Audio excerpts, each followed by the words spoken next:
Hey everybody, what's going on? Emo Tempest here, and we're back with Lorcana content. I'm doing a box opening. I was able to get my hands on a box on day one at MSRP from my local card shop, and it's very exciting. I was kind of thrown off a little bit. Obviously, you know me, I'm more into Final Fantasy, and that's fine, but after winning a league, I kind of got a little bored with the game. So I told and there wasn't any announcements for official play. Since then, we didn't sell out. Unfortunately, we didn't sell too much anyway. But we heard the announcement for they're gonna have fan events and official play starting in 2024, which is exciting. I'm sure you've heard the news already by now, but if for those on my channel who haven't or curious, that's what's happening. First pack, actually, we pull a legendary Namari from Raya. Bodyguard, which is a 4 for a 2/4 bodyguard, is interesting, but this character can challenge ready characters, which is cool. I don't know how much I like that just yet, but might be useful down the road. I think having that is a great ability for the aggro decks, because sometimes the aggro decks will sit on, their high cost, their high quest, high lore, big little guys, and you can't touch them. But Namari will deal with that, and I'm actually very excited for that. In this box opening, obviously I'm not going to spoil it, but I'm hoping to get Fairy Godmother for sure. I need a Bell, and obviously I think Sisu is also very good, and Beast. Those are my go-tos. I think those are going to be the biggest threats in this meta going forward. Maybe a Madame Nim, but if I decide to play Amethyst, but we'll see when we get there. But yeah, this set's interesting. It has a lot of stuff, a lot of new keywords and mechanics, kind of. We have the bounce effect, which I talked about in the previous starter decks. We have the resist.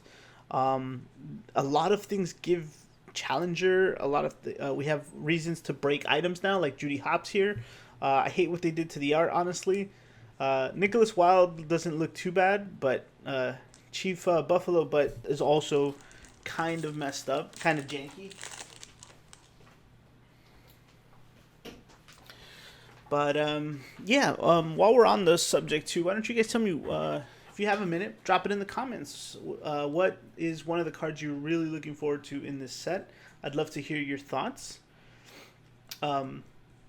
But yeah, let me get back to what I was saying. So they announced the official play. The league is over. And then I waited a little bit till this set came out. I was kind of keeping my eye on, what was happening. And then, sure enough, like probably the night before, I started getting the messages online everywhere, like, hey, what's going on? Who's doing pre-release? Who's doing midnight launches? I was trying to see which one of our local game stores would be getting it. And so the community's still pretty much thriving here in South Florida. PBG being the storefront for a lot of the big major events. Hoping to attend some of them this year, actually. Going down the road. It's going to be another competitive season for everything, so we'll see. But yeah, and that's about it. That's where we are. We ended the season playing mostly Steel Amber, and then I did like Sapphire Amethyst towards the end as well, like a ramp. I still haven't finished my sets of my play sets of set 1, so I'm still short a few L's here and there, but it's no big deal. I think I might be playing aggro early on if I do pull bells early on. Chief Bogo, you poor thing.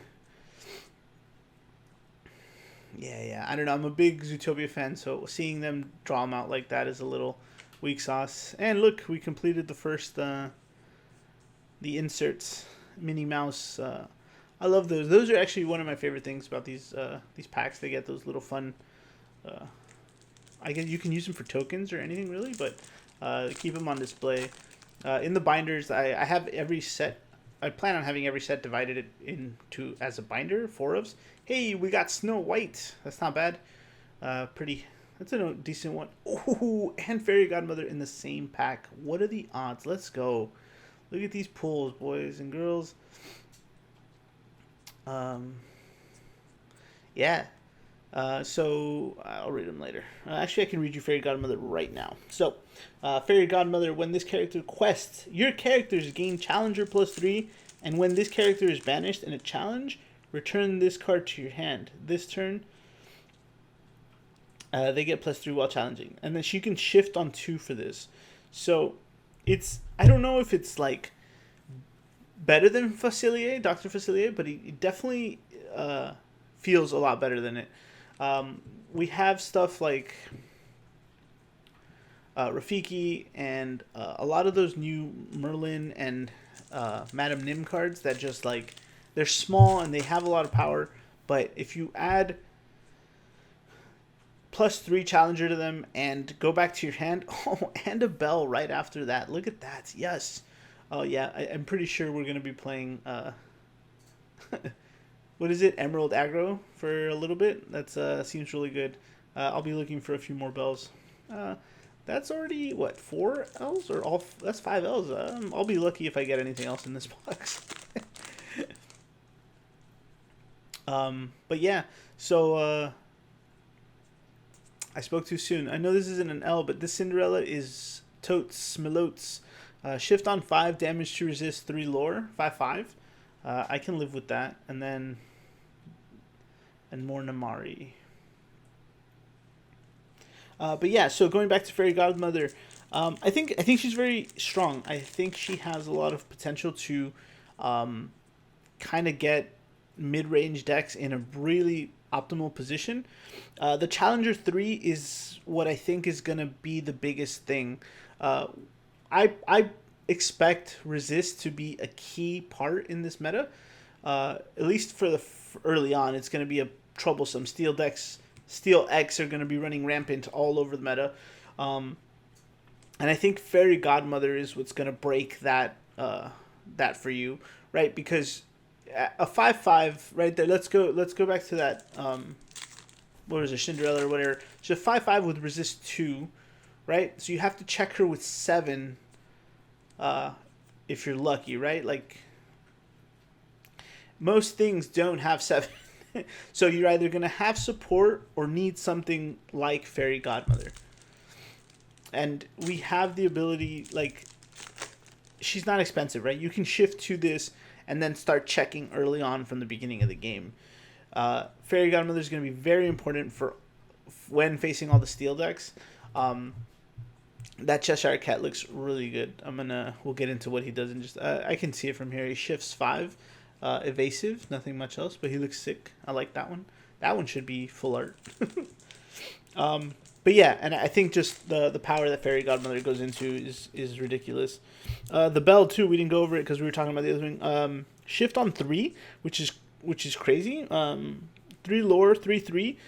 When this character is challenged or challenging character, the challenging player discards all cards in their hand. So you have to cast an action spell on this. Put this on resist, it's gonna be a big problem. So she's gonna be eating. Smash is gonna be isn't going. I never suspected Smash to go anywhere, but you know, Bell's gonna be a problem. So I think in order to shift, while I go through some of these cards here, let's go to the catalog and search Bell. And see what colors we have her in right now. So she's only in... She's in green and she's in blue. She's in emerald and sapphire. So the shift 2 isn't going to work too much for us. Unless we're playing the other green one, which is... While an opponent has no card in the hand, this character gets +2 lore. It's not the worst, but both of them are uninkable, which makes it complicated. Now, we are playing it in Sapphire, possibly, to kind of maybe ramp up. So playing it normally isn't too bad. But we'll have to see which way it goes, because playing 1-on-5 isn't really that much of a big deal anymore, considering everything we have now. So it's just... We'll have to figure it out. But I think she's a great card. I think she's going to put a lot of people in a lot of bad situations. we have more evasive hate now as well. This Goofy's funny. A 9, 10, 10, or a, yeah. He'll be really good when we can find a way to cheat him in. If there's a Pluto ever that just says play a Goofy from your hand, something like that. That Hey Hey's good. This new Rapunzel is going to be interesting as well. I wonder if she'll see a lot of play alongside her super or her legendary counterpart. I still have to dissect this whole box, guys. This whole set. I might do a full review. If you guys want to see a full review, please, leave it in the comments. I'd be happy to go through, everything with you guys. I did not get my hands on the Winnie the Pooh mat. None of the stores I went to or that I know of had the mat. So again, I might get left out of having that amazing badass mat. King Louis. Yeah, that Winnie the Pooh's good too. We're down to a few more packs. This box is almost over. I'm feeling a little, devastated, not gonna lie. We got some cool elves, but hey, Nick Wilde. When you play this character, you may return an item card named Popsicle from your discard pile to your hand. Yeah, that engine is gonna be fun. I talked about it in the starter deck review. The new Sapphire item engine is gonna be pretty interesting with Nicholas Wilde and Judy Hopps and stuff like that. Items were just a little thing of last set. Not too many were seen, but I think they'll be pushed a little bit further now in a different direction. So, hey, the fairy godmother to go with my fairy godmother. Love it. Yeah, that's the box, guys. Not too much. We did get 5 legendaries, which isn't bad. Let me pull them out here real quick. Yeah, I must have missed the Scar earlier. We got Namari, Fairy Godmother, Snow White, Scar, and Belle. So 2 out of the ones I wanted. I didn't get any of the Sapphire ones, but here's some of the super rares. We have Mickey Mouse. Whenever this character quests, you pay 3 for the next character you play. Lou, Lady Termine, Cogsworth, which was good. Cheshire, Yzma, Basil, Cinderella, which was nice for me. Beast, Arthur, Namari, the Queen. Yeah, not much. But yeah, I think that's it, man. Here's the Belle, a little detail. The Scar. I think the Scar is also very playable, much more playable than previous Scars. I'm liking Namari a lot more. But 5 in a box is a good start, I think, for me. Nothing. I didn't get any enchanteds, unfortunately, or foils for that matter. Foil elves. But yeah. I'll leave you there, guys, with the Minnie Mouse. Thanks for watching. Thanks for listening. Please share your comments and share your thoughts and comments down below. Make sure to follow, like, and subscribe. You know the drill. I'll be back coming in a few weeks with some more Lorcana videos after post-week league. Let's see what I can cook up by then.